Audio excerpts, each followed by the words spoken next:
guys, welcome to another video. This is an interesting segment that I am starting up, and today I want to tell my labor and delivery story. I think this is my first ever storytelling. I don't know if I'm good at stories or not. You'll be the judge. Anyway, it's been quite some years since it happened, and I still remember. Yani, it is still fresh in my mind. They always say that you forget. After sometimes you forget. Hey, my dear, I've not forgotten. I have not forgotten. And the funny thing, someone does not prepare you for these things. So the pregnancy journey was just fine. And I'm not going to include it because maybe it will make the video too long and boring. So I'll just go straight to the point. So during my pregnancy, I signed up for baby center. They give you updates every week on what to expect while expecting. So every week they tell you, once you know how many weeks you are, through ultrasound or through clinics, you sign up with them and they tell you. So if you are in week 26, they tell you these are some of the things that you are supposed to expect.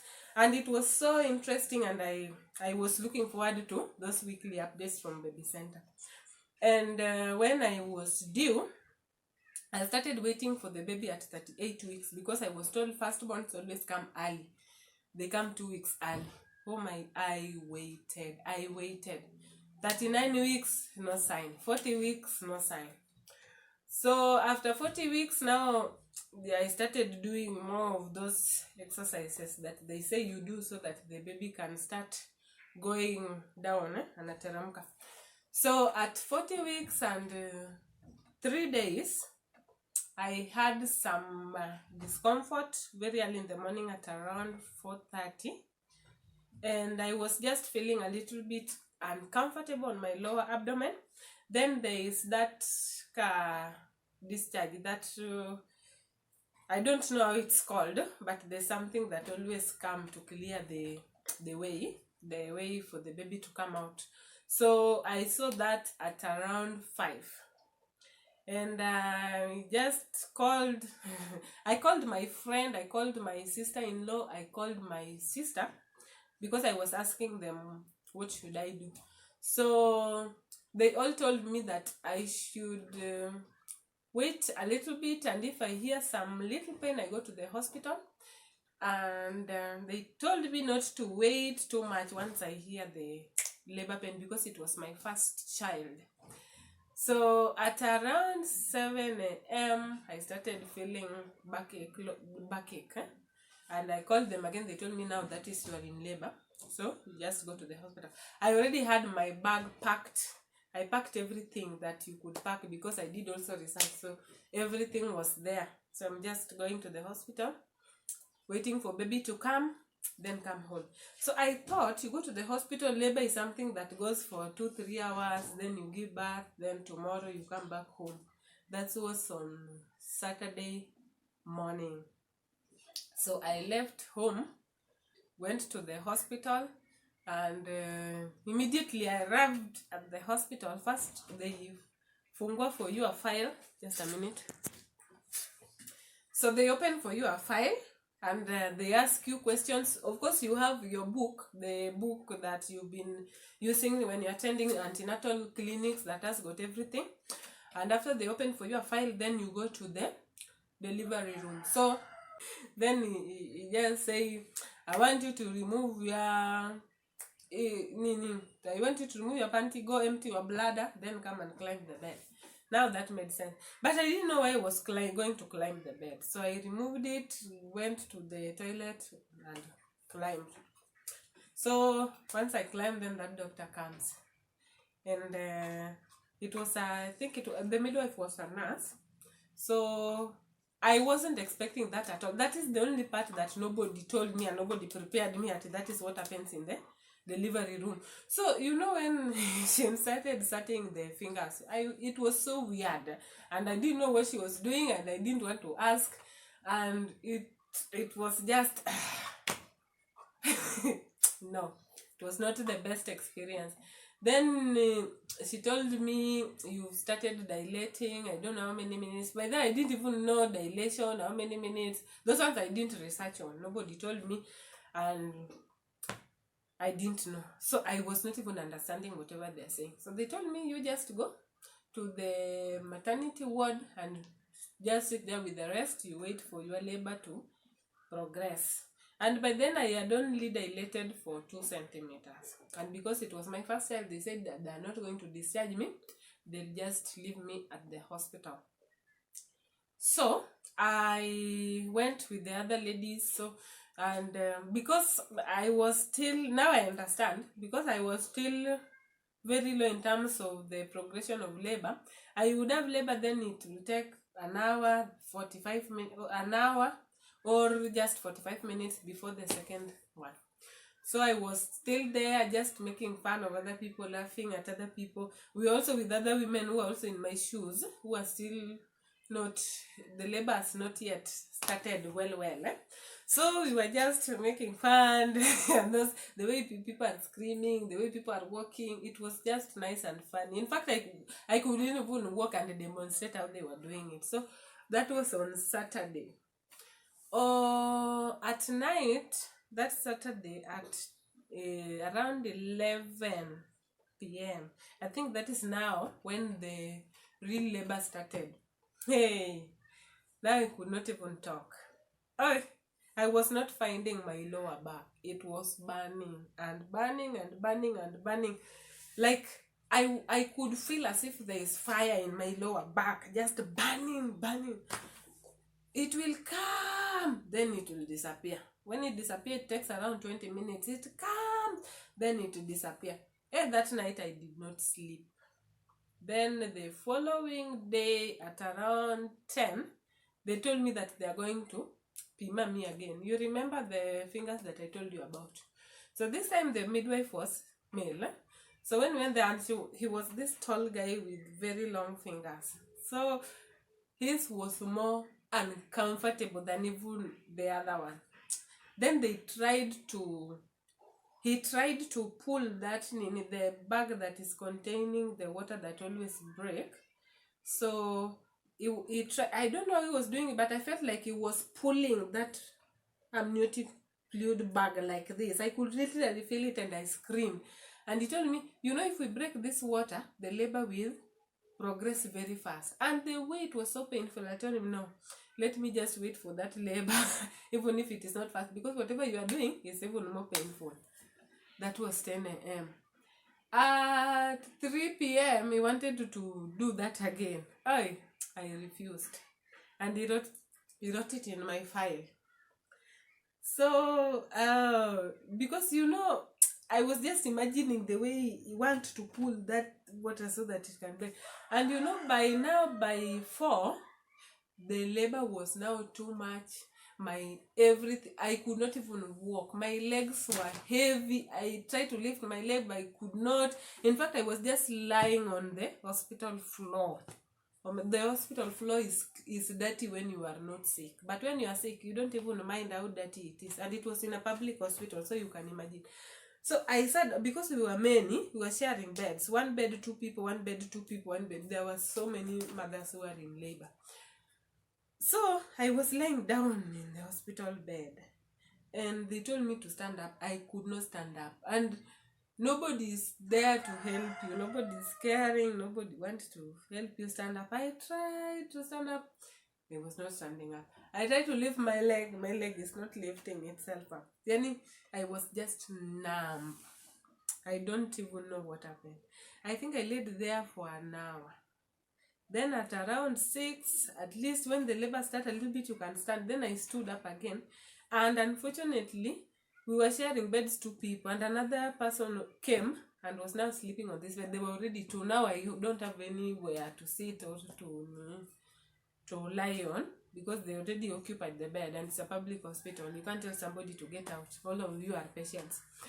So I had to just try to walk, because they told me if you walk, the baby will teremka. So I tried to walk. Then my leg also got numb again when I am just in the corridor in the hallway. Now I sat down there. My dear, I was screaming. I remember calling my elder sister. Then she came, they chased her away. They called another, she called another younger sister of mine, also came, they chased her away. In public hospitals, they don't allow those relatives to come unless you have some complications and they need someone to sign you for the theater, which sometimes even you, the pregnant person, sign yourself. So they chased them away. I was just sitting there, in the hallway because I could not move. Then at around 7, somehow I felt light. And you know, by the time I was screaming, I was saying, now I'm not in labor, I'm dying. I was just screaming, I'm dying. And at 7 p.m. exactly, I stood up because I remember at 7 p.m. because the news headlines for 7 p.m. There was news going on in TV. So I just felt light and strong. I don't even know where this strength came from. And I just stood from the hallway. I marched up. You know, they have these stairs up and down. I walked there 1, 2, 3, 4, 5, 6. 3 rounds. Then after I walk, I just felt like there's something that is like a watermelon that is pushing itself down there. So I just walk to the delivery room, climbed on that bed, and the way they put those beds, so your leg is already elevated like this. So I put the leg like this. Then after I do that, then that male midwife come. All of a sudden I just had puff, and there was just warm water splashed. Okay. In my mind, I was not even thinking, because after that, the labor had already made my mind not to function properly. Because at that point, I was even saying, now I'm not in labor, I'm dying. So when the water do, then that male midwife started putting things, preparing things for the baby, those things. So after that, he told me to wait until I feel the urge to push. And you know, the antenatal clinics that we went to, nobody taught us these things that I know now. Now I think I know more, because after that I was curious. We were now sharing notes with other mothers. And I heard that there are some clinics where they teach you even how to hold your breath during labor so that you don't get tired. You don't waste the energy. So when the urge to push came, I didn't know how to push. So I was trying to do it the way you do when you are PP. And that guy noticed and told me, you know, you're supposed to do it the way you always push out the long one. So I tried that the first time, because this thing, the urge just came itself. I tried. Nothing. The urge stopped. You know, once it stopped, you cannot continue. Told me to wait the second round. The second round, I just waited, then it came again. I feel like it's coming. Then I try. With all your might, I try. Nothing. So, the third time, the urge also came. This time I think the head started coming, because you could say I can see the head. I can see the head coming. And he told me, you know what? If we continue like this, the baby might become, they use those medical terms. Then I asked him, what do you mean? And he just told me the baby will get tired. So, you know, at that point you are also scared. You don't want to lose your baby. So I told him, okay, what do you want to do? He told me we have to. I wish I had a pair of scissors here. I don't have. Where did it go? Let me check. Okay, I don't know where my scissors are, but they said we have to cut you. I told him, you do anything you can do as long as this thing is out of my stomach. I just wanted this baby out. You do whatever you want to do. And when I saw the size of the scissors, hey, they were the very big scissors, like the ones that those tailors normally use to cut clothes. They were not the small ones. Then and shoot. When the fourth push came, and after he just cut, the baby just came out like that. And He just told me, you know, you are very lucky because the baby had gotten tired, and we were now both exhausted. I was also exhausted, but what made my heart to feel good when I had the first cry, immediately do, and you hear the first cry, you are like, thank you, Jesus. Then after the first cry, I felt like, you know, a pumpkin or a watermelon. I felt like a watermelon has been removed from me, and now there's just a big balloon, deflated balloon. Then I felt so light and so relieved. And after that, they did not cut the nini first. After they pull the baby out, they show you the middle of the baby. Congratulations, you have a nini, a baby. Where can you check? Then when I check, they always show you the middle of the child, and I check the middle of the child. I see there's something dangling like this. I was like, oh, my son is here. And then they don't give you the baby to carry. They put some shawl in the middle of your tummy here. Then they put the baby in your tummy. Then they wipe the baby when the baby is here. They wipe the baby. Then they cut the umbilical cord. I don't know about the placenta because I was now more concentrating on my baby. Then after that, they sew me back because after they do that, they have to sew you back. So they shona. Then after that, they told me the baby has to be monitored for 30 minutes. And they told me if you are feeling strong enough, you can go to the bathroom and shower. But if you feel you are not strong, you can go relax in the bed as you wait for the baby to be brought. So I didn't when I was from there, I didn't feel clean, so I just took shower. And the good thing in that hospital, despite the fact that it's a public hospital, they have hot shower. So I just took a quick shower, then changed clothes, then just rested there, waited for my baby to be brought, and my baby was brought. And I thank God that my baby was alive, because it was such a very painful experience, and I will do anything for my baby. I love my baby so much. Yes. It was tough, painful, but it was worth it. The next segment, I'll now tell you about my journey with a newborn. That is interesting. Please stay tuned and don't forget to check it out, because that is now the most interesting part. So I'll take you from the time the baby was brought to me until the first few months. So if you're new to this channel, please don't forget to subscribe and leave your comment down below. And also you can also share your motherhood experience. And I have a channel based on local content, and it's called Siaya 254, and we mostly do content in Dholuo language. So if you understand Dholuo, you can check Siaya 254 on YouTube. Otherwise, until next time, bye. Yesterday